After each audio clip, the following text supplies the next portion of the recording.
Rumah tidak selamanya utuh. Nenek. Satu persatu bisa saja runtuh. Masih lain saudara, asap tebal membumbung di langit Khan Younis, jalur Gaza pada Senin siang, menyusul serangan Israel yang terus berlanjut di jalur Gaza. Hingga kini saudara, penyebab pasti asap tersebut belum diketahui.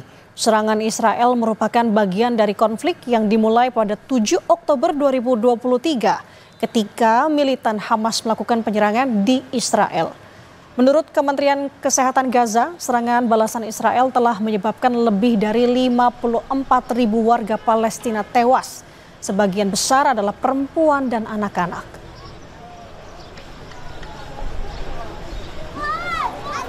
Sementara itu, ratusan warga berkerumun di luar dapur umum di Khan Younis, Gaza Selatan.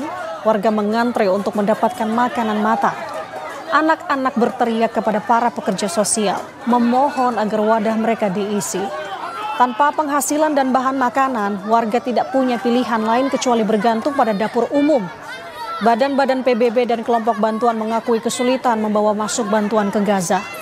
Pembatasan Israel serta penjarahan menjadi hambatan besar dalam pengiriman bantuan untuk sekitar 2 juta penduduk Palestina di Gaza. Para ahli memperingatkan saudara, wilayah tersebut terancam kelaparan jika bantuan tidak segera ditingkatkan.